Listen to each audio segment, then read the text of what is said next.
A quick note before we start. If you watched last week's episode, you may have noticed a few flashes that I left on the black screens. They weren't accidents.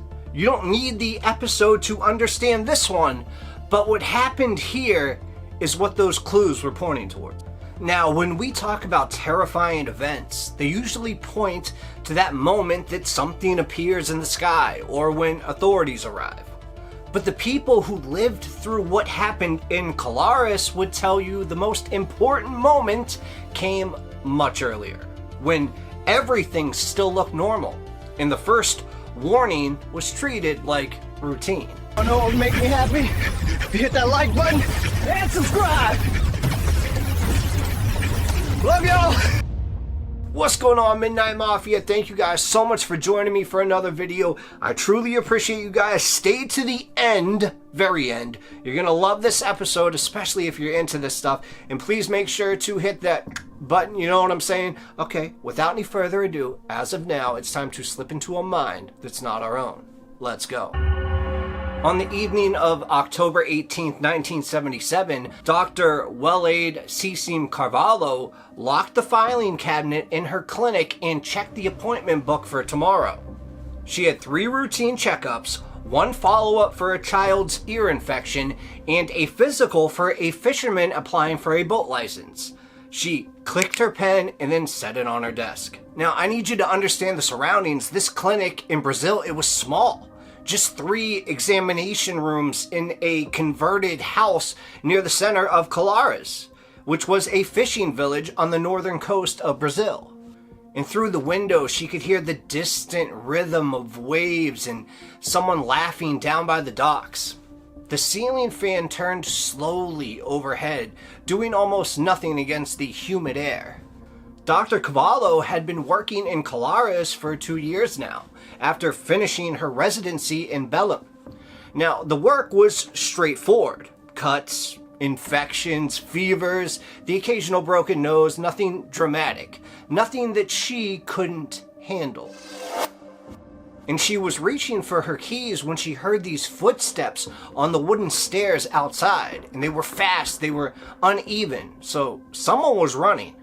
And the door swung open, and that's when a man named Carlos stumbled in, cradling his left arm against his chest.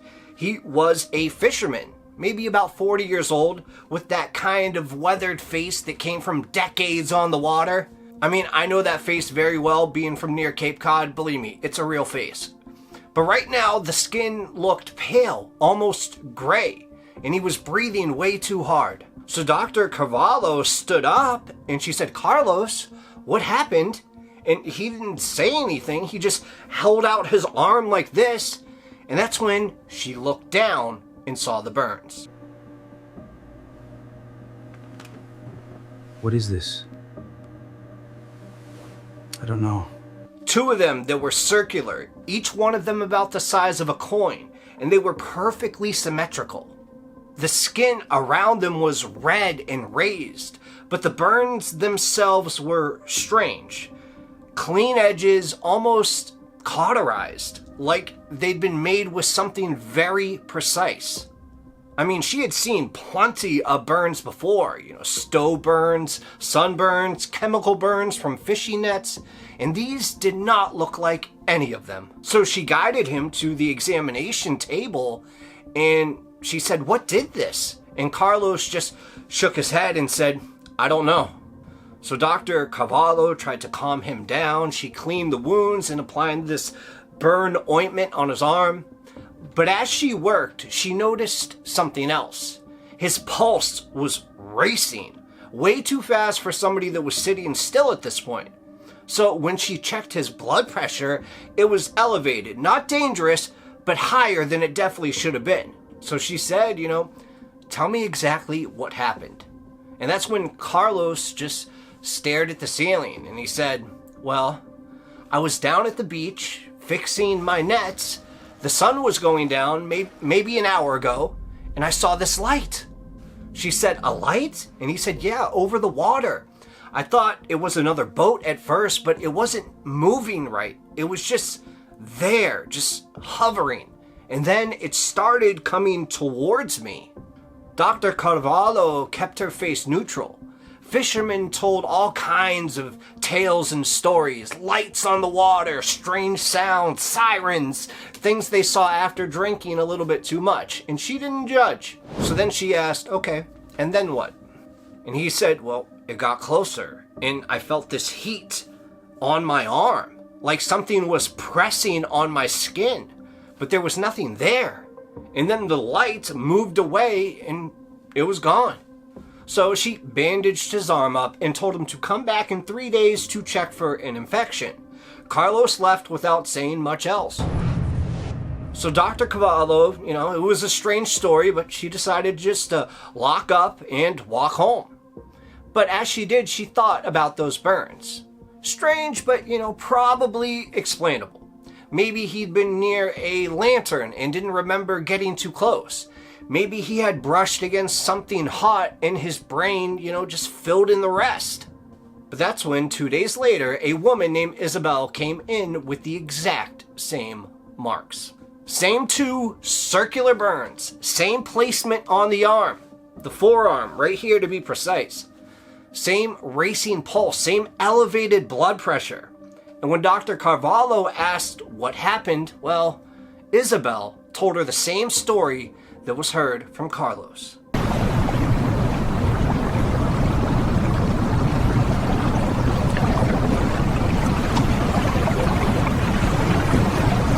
A light hovering over the water, heat without contact, all the same stuff. Dr. Cavallo at that moment felt something shift in her chest, but she pushed it down. Coincidence? 2 people? Same injury? Same story? Maybe there was something in the water, some kind of jellyfish that made these circular marks. Maybe both of them had touched the same chemical. Who knows? But then that's when the 3rd patient came in. And then the 4th, and then the 5th. All of them with identical burns. All of them describing lights that had moved in ways that did not make sense. So Dr. Carvalho started keeping a separate log, not in the official records, just a notebook that she kept in her desk drawer. Dates, times, descriptions. She didn't know what she was documenting, but she knew that she needed to document it. And then at this moment, something terrible happened. His name was Joao. I hope I'm saying that correct. He was 25 years old and he worked on his family's fishing boat.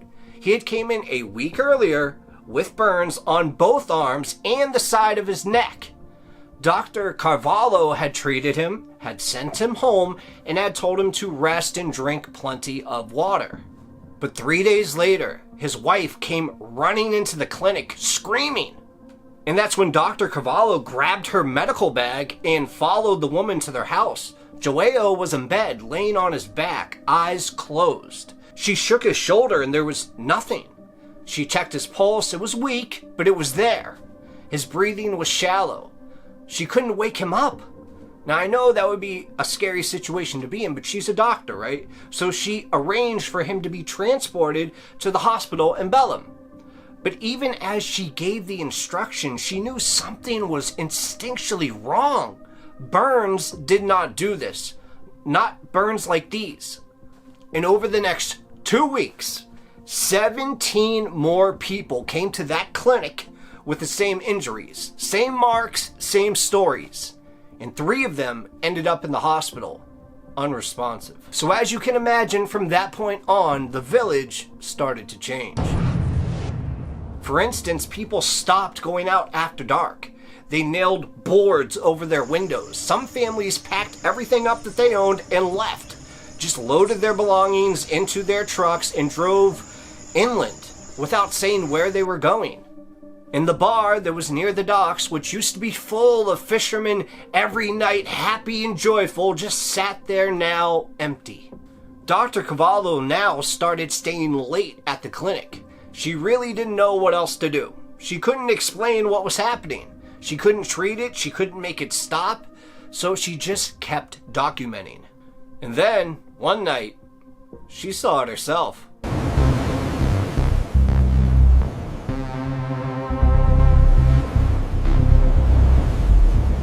She was locking up the clinic door when she noticed the light above the village. Not over the water this time, it was actually directly overhead, maybe just 100 feet up. And it wasn't a star, it wasn't a plane, it was too bright, too low, and it was moving very slow, these deliberate circles.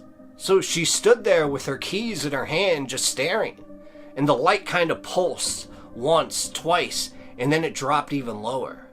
She could see it clearly now. It was round, metallic, and there was a sound, or maybe not a sound exactly, but a hum that she could feel in her chest, and her heart was pounding. The light then moved over the houses, and she saw the beam, thin, focused, sweeping across the rooftops like a searchlight, and wherever it touched, the air shimmered with heat. She couldn't move. She just stood there watching as that light made another slow pass over the village and then drifted back out towards the water. And that very next morning, 4 more people came into the clinic. All of them burned. All of them from the same street that light had passed over.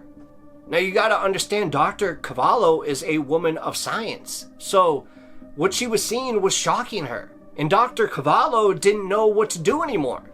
So she did the only thing that she could. She kept writing everything down meticulously. Every burn, every symptom, every word that her patient said. She filled notebooks. She took photographs. She hoped that someone somewhere would know what this was. And that's when the military arrived.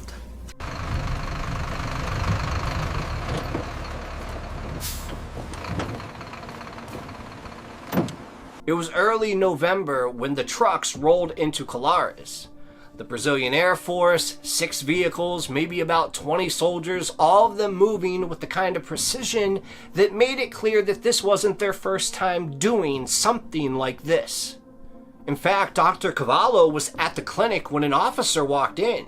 He was young, maybe in the early 30s, with a sharp, tired face and a perfectly pressed uniform, and he didn't introduce himself. He just said, "We need your patient files." She kind of hesitated and said, "Why?" And he said, "We're investigating. Your records will help." That's when the doctor said, "Investigating what?" Well, he didn't answer. He just gestured to the 2 soldiers behind him, and they started going through her filing cabinets without her permission. And Dr. Cavallo wanted to argue, but something in the officer's face told her that it wouldn't matter. So she just watched as they took everything. Every file with burns, every note, every photograph. "What is this?" she asked quietly. "What's happening here?" The officer looked at her for a long moment. "We don't know yet. But you don't talk about this to anyone. Understood?" And that's when she nodded. Time out. I just want to say, if you guys are hearing this was documented and this happened here, imagine how many other times cover-ups or things like this have happened. But if you haven't hit that like button, just do it if you're into the story so far. Alright, let's continue. So over the next few weeks, the military set up these observation posts that were over the village.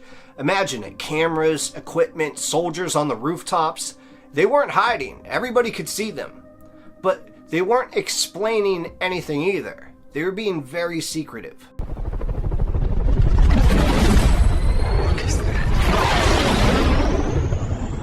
It's gone.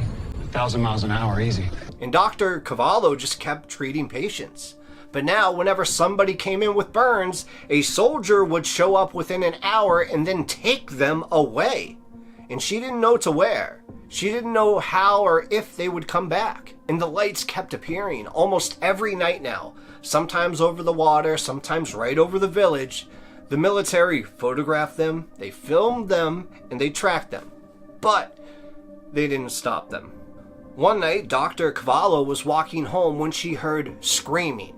She turned and saw a woman running down the street. Her shirt was actually smoking. So Dr. Cavallo ran towards her, and as she got closer, she could smell it, the burned skin. If you smelled it, you know what it smells like. Sharp and wrong. The woman then collapsed onto the dirt road, and when Dr. Cavallo knelt beside her, she saw burns all over her chest, her neck, and her face. The woman's breathing was shallow and fast, And that's when Dr. Cavallo looked up. Almost frozen, the light was directly above them. Close enough that she could see every detail. The way that it pulsed. The way that the air shimmered around it. The way that it moved with something that felt deliberate, like intelligent. And then the beam turned towards her. She felt heat first, a pressure on her skin, like standing too close to an open flame. So she tried to step back, but her legs literally wouldn't move. The beam was holding her into place. And that's when she felt it pulling. Not her body, not her skin, something inside of her. Something that she couldn't name or explain. It felt like being drained, she said. Like something that she didn't know about, but something vital was being drawn out of her every second that beam stayed on her. At that point, her vision kind of blurred. Her pulse hammered into her ears too fast, way too fast. She thought, oh, I'm gonna pass out. I might die right here. And right when she thought she was about to pass out and die, that's when the beam released her. As if it knew that, they took enough of her life force or whatever that, okay, we gotta let her go now or she'll die. And then the light drifted back over towards the water. And Dr. Cavallo collapsed onto the ground next to the woman. She lay there gasping, her whole body shaking. And that's when soldiers actually arrived just a few minutes later. And they didn't ask if she was okay. They just picked up the woman and carried her away. Dr. Cavallo just went back to the clinic. She locked the door and sat in the dark, staring at her hands. They wouldn't stop trembling. She didn't have burns. The beam hadn't stayed on her long enough. But she knew now. She knew exactly what her patients had been trying to describe this whole time. The next morning, she went to the military command post and demanded to speak to whoever was in charge. And the same officer met her at the gate. And she said, I need to know what this is. And he looked at her, and for the first time, she saw something other than authority in his face. She saw exhaustion, maybe even fear. And he said, quietly, we don't know. We've documented it, we've photographed it, we've measured it, but we don't know what it is or even how to stop it. So she asked how many people have died. And he didn't answer. She said, how many? And that's when he just said, we're doing everything we can. She said, that's not an answer. And that's when the officer looked away and said, go home, doctor. Stay inside after dark. That's all I can tell you. Dr. Cavallo went back to the clinic. She didn't see patients that entire day. She just sat at her desk, staring at the empty spaces between where her files used to be. And that's when 2 weeks later, the military packed up and left. No explanation, no announcement. They just loaded their equipment into their trucks and drove away. And the lights kept appearing for a few more months, and then they stopped. Dr. Cavallo stayed in Colares for another year. Some of her patients recovered, some didn't, and some people died. Dozens more were left with these permanent scars, chronic exhaustion, trauma that never fully healed. And no one ever explained what had happened. Years later, Dr. Cavallo sat down with an interviewer and showed him everything that she'd managed to keep. Copies of the patient's notes, photographs of the burns, the detailed log that she'd maintained in secret. She described the lights, the beams, the feeling of being held in place by something that's invisible. But before she had talked about what she had seen, she talked about what she had noticed. She'd gone back through every single case, every single patient, and she had realized something. All of them had three things in common. They were alone when it happened, there were no witnesses, no one nearby, and they were outside, near water or open ground. They were standing still, resting, working with their hands, not running, not moving fast. It didn't strike randomly, she said quietly. It waited. It chose when people were vulnerable. So the interviewer then asked, okay, well, what do you think it was? And Dr. Cavallo didn't answer right away. She thought about the symptoms again. The burns were dramatic, but they weren't what hurt people. It was the other things, the weakness, the unexplained exhaustion, the way people collapsed without warning, the way some of them never woke up. I mean, Burns did not explain that. And years later, she ran the symptoms through every medical database that she could access. Rapid weakness, collapse, anemia-like presentation, cardiovascular stress without clear cause. And when she used modern analysis tools, when she fed all of it into systems that were designed to find patterns, a single possibility kept emerging. She said, I can't be certain, but it wasn't injuring people, it was depleting them. Whatever that beam did, it disrupted something fundamental. Oxygen transport, energy regulation, something we don't have a name for. It wasn't burning tissue, it was draining the body's ability to function. That's when the interviewer pressed her. So you think it was taking something? I think, she said carefully, that patients described a loss, not pain, loss. And medicine couldn't replace what was missing. And that's when the interview ended there. But what Dr. Cavallo did not say, what she couldn't say, was that she had learned about Operation Prato itself. Because the military investigation didn't end when the trucks left Colares. It was renamed, reclassified, moved to a different department under a different designation. Surveillance in the region continued for years, quietly, without announcement. The officer who led the investigation, Captain Urange Hollanda, would eventually speak publicly about what they had documented. Thousands of photographs, hundreds of witness statements, phenomena that had moved with intelligence, that had responded to human presence, that seemed to be conducting some kind of study on the people of Colares. And wouldn't you know it, 3 months after that interview, Captain Hollanda was found dead in his home. And the official cause of death was, well, unaliving him. And after that, Dr. Cavallo never spoke publicly again. But she kept copies of everything, every file, every photograph, every note that she had taken. Because Operation Plato didn't end because the threat was gone. It ended because they had learned what they could. And they'd decided that the public did not need to know. The files were sealed, the photographs were classified, and the medical records were returned to the doctors who had created them. Dr. Cavallo understood what that meant. If it happened again, if those lights came back, if people started showing up with burns and collapsing without explanation, it wouldn't be reported as an attack. It wouldn't even be investigated. It would be reported as nothing at all. And nobody would ever know. And see, guys, that's why this episode was so crazy, because it actually hurt people. And if you ever see a light in the sky, a beam that holds you in place, and you get that burn mark, know what it is. And know that it's literally draining the life from you. But if you want to see different episodes, this one right here was last week's, and it's a bit deeper, but not as graphic. And this one right here, it's a surprise. If you haven't seen it, you're going to love it.